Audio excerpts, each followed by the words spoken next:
नमस्कार, कैसे हैं आप लोग। उम्मीद करता हूं कि आप लोग बहुत बेहतर होंगे।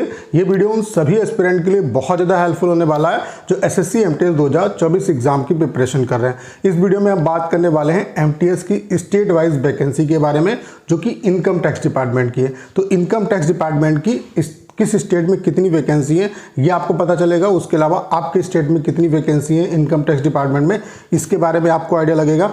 उसके अलावा इस पॉइंट पे बात करेंगे कि आपके लिए सेफ टारगेट स्कोर क्या रह सकता है ताकि आप फाइनल सिलेक्शन ले सको। आपको कैटेगरी वाइज कितने नंबर का टारगेट लेके चलना है ताकि किसी भी कंडीशन में आप यहाँ पे एक पोस्ट कम से कम ले पाओ। तो ये वीडियो आप सभी के लिए बहुत ज़्यादा हेल्पफुल होने वाला है। तो चलिए स्टार्ट करते हैं। वीडियो को स्टार्ट करने से पहले आप सभी को एक इन्फॉर्मेशन देना चाहता हूँ कि अगर आप एमटीएस 2024 एग्जाम को क्वालिफाई करना चाहते हैं तो मेन अपना जो फोकस है वो इंग्लिश और जीके जीएस पे रखो। और इसी को ध्यान में रखते हुए हमने आपके लिए स्पेशल टेस्ट सीरीज अनाउंस की जिसका प्राइस केवल 99 रुपीज़ है। और यहाँ पे हम आपको लास्ट 3 ईयर्स के SSC, CHSL, CGL, MTS, CPO के सभी शिफ्ट के इंग्लिश और जीके जीएस के जो क्वेश्चन है वो सेक्शनल मॉक की फॉर्म में दे रहे हैं, प्लस लास्ट 3 ईयर्स के जो एमटीएस के पेपर हैं वो फुल मॉक की फॉर्म में दे रहे हैं, प्लस 20 अपडेटेड और लेटेस्ट पैटर्न पे बेस्ड एमटीएस के फुल मॉक टेस्ट दे रहे हैं। और ये जो टेस्ट सीरीज है वो केवल हिंदी मीडियम वाले जो एस्पिरेंट हैं उनके लिए अवेलेबल है। उसके अलावा यहाँ पे आपको हमारा पर्सनल सपोर्ट मिलेगा। तो आज ही इसे बाई करिए। कैसे बाई कर सकते हैं, आपको एप्लीकेशन को डाउनलोड करना है। एप्लीकेशन का लिंक डिस्क्रिप्शन और कमेंट बॉक्स में पिन किया और वहाँ से डाउनलोड करके पेड टेस्ट सीरीज में जब आप जाएंगे तो एमटीएस 2024 के नाम से आपको टेस्ट सीरीज मिल जाएगी।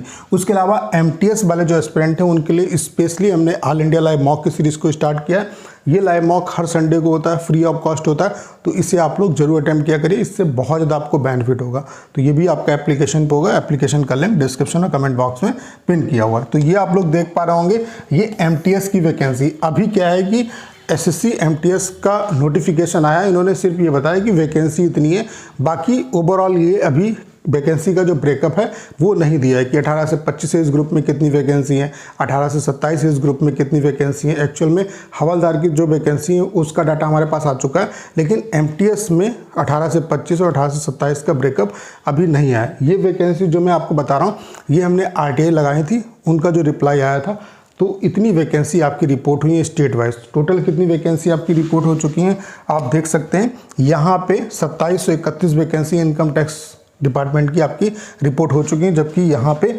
जो चंडीगढ़ की है, चंडीगढ़ की अभी वैकेंसी रिपोर्ट होना बाकी है। बाकी अभी कुछ वैकेंसी यहाँ पे अपडेट भी होगी।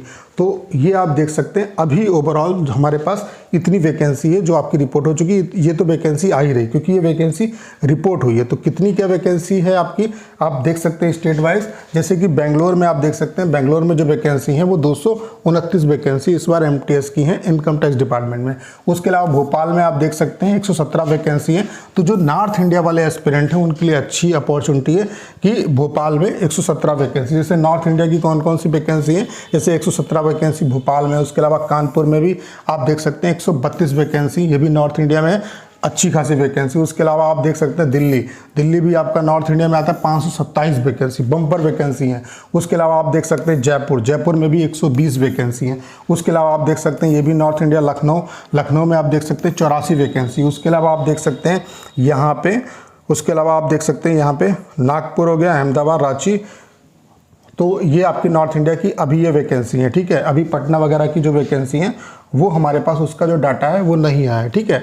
तो आप देख सकते हैं स्टेट वाइज अगर हम बात करें तो बेंगलोर में 229 वैकेंसी है, भोपाल में आप देख सकते हैं 117 वैकेंसी है, भुवनेश्वर ये भी आपका नॉर्थ इंडिया में आता है तो यहाँ पे 80 वैकेंसी है, चंडीगढ़ में अभी वैकेंसी नहीं आई है। तो जाहिर सी बात है कि इस बार केवल और केवल इनकम टैक्स डिपार्टमेंट में 3000 वैकेंसी है, ठीक है। तो अभी जो वैकेंसी एमटीएस की दिख रही है आपको, हो सकता है ये वैकेंसी थोड़ी सी और भी इंक्रीज हो जाए, यानी कि सिनेरियो लगभग 2022 वाला ही रहेगा आपका, ठीक है। उसके अलावा आप देख सकते हैं चेन्नई में कितनी वैकेंसी है, 386 वैकेंसी है। दिल्ली में 527 मैक्सिमम वैकेंसी है। उसके अलावा केरला में आप देख सकते हैं 147 वैकेंसी है, कानपुर में 132 वैकेंसी है, हैदराबाद में आप देख सकते हैं 115 वैकेंसी है, जयपुर में 120 वैकेंसी है। उसके अलावा कोलकाता में आप देख सकते हैं 147 वैकेंसी है, लखनऊ में 84 वैकेंसी है, मुंबई में आप देख सकते हैं 101 वैकेंसी है।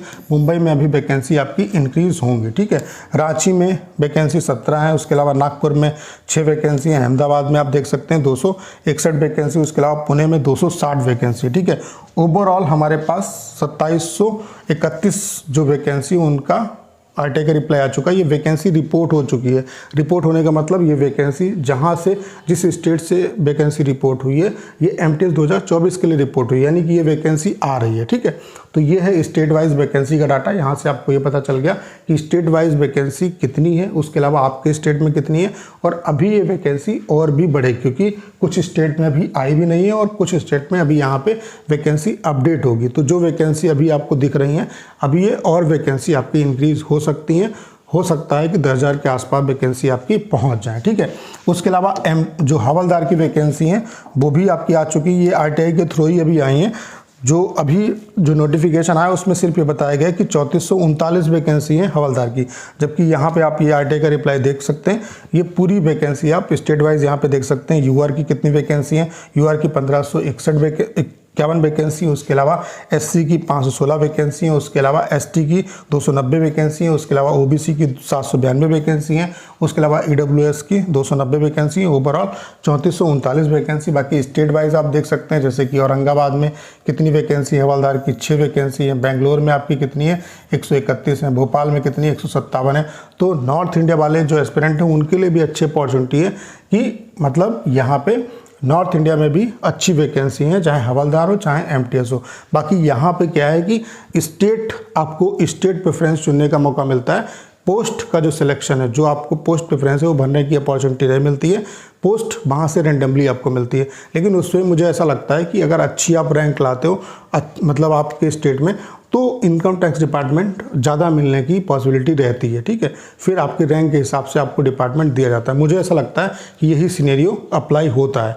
अगर अच्छी रैंक आएगी तो इनकम टैक्स डिपार्टमेंट, उसके बाद उन्होंने कुछ सीक्वेंस ऐसा बना रखा होगा और उसके हिसाब से आपको डिपार्टमेंट का एलोकेशन होता है। बाकी ये रैंडमली होता है, अभी तक किसी को इसके बारे में कोई भी इन्फॉर्मेशन नहीं है। तो ये पूरी आप हवलदार की स्टेट वाइज जो वैकेंसी है वो देख सकते हैं कहाँ पे कितनी वैकेंसी है। ठीक है, उसके अलावा अगर हम बात करें यहाँ पे सेफ टारगेट स्कोर आपके लिए क्या रह सकता है, तो ये 2022 का कट ऑफ आप देख सकते हैं। जो कट ऑफ का सिनेरियो है वो लगभग 2022 के जैसा ही रहेगा, क्योंकि वैकेंसी अप्रॉक्स उसके बराबर ही है। उसके अलावा इस बार हो सकता है पेपर का जो लेवल है थोड़ा सा इंक्रीज आपको देखने को मिले, तो अच्छे तरीके से प्रिपरेशन करिए, क्योंकि CHSL का भी एग्जाम हुआ तो पेपर का जो लेवल है काफ़ी इंप्रूव किया इन्होंने। अभी तक क्या था कि इंग्लिश वही पुराने पैटर्न पे आ रही थी, लेकिन अब इंग्लिश में भी थोड़ा सा अपडेशन किया है।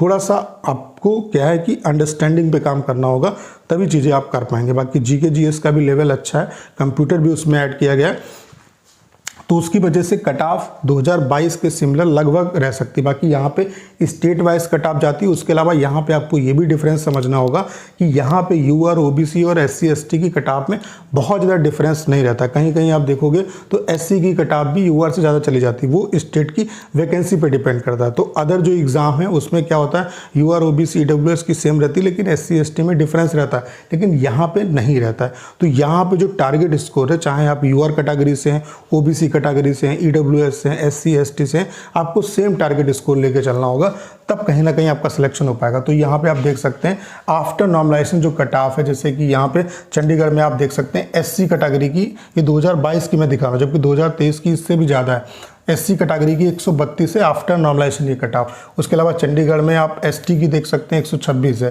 चंडीगढ़ में OBC की देख सकते हैं 131 है, चंडीगढ़ में EWS की 132 है, UR की 135 है। तो बहुत ज़्यादा डिफरेंस SC ST की कट ऑफ में UR की कंपेरिजन में नहीं है। ऐसे आप देख सकते हैं हरियाणा में 18 से 25 में 128 कट ऑफ है, EWS की 128, UR की कट ऑफ 130 है, ESM की कट ऑफ 90 है। तो ऐसे ही आप देख सकते हैं यहाँ पे जैसे कि हिमाचल प्रदेश में 18 से 25 में SC कट ऑफ 123 है।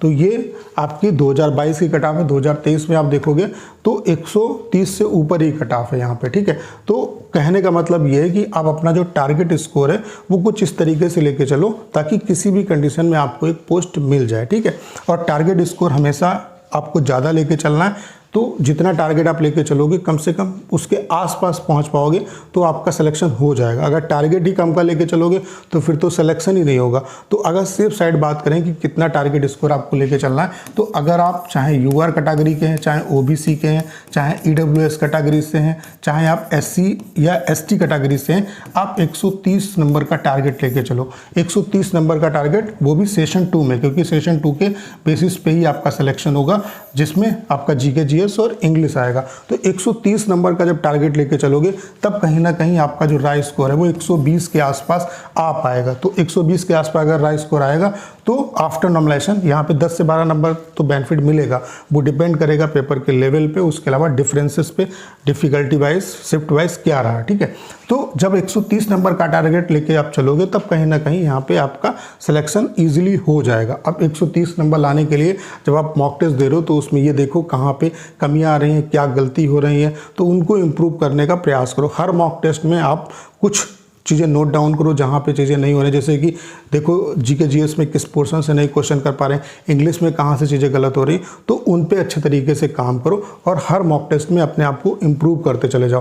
तो इस तरीके से अगर आप टारगेट स्कोर इतना लेके चलेंगे तो मैं दावे के साथ कह सकता हूँ कि कोई ना कोई पोस्ट आपको जरूर मिल जाएगी। बाकी सेशन 1 में भी अपना 100% देना, ऐसा नहीं है कि सिर्फ ये सोचो कि यहाँ पर तो मिनिमम क्वालिफाइंग मार्क्स लाने, उसमें भी उन मार्क्स की इंपॉर्टेंस होती है जब आपके सेशन 2 में मार्क्स सेम होंगे दो बच्चों के।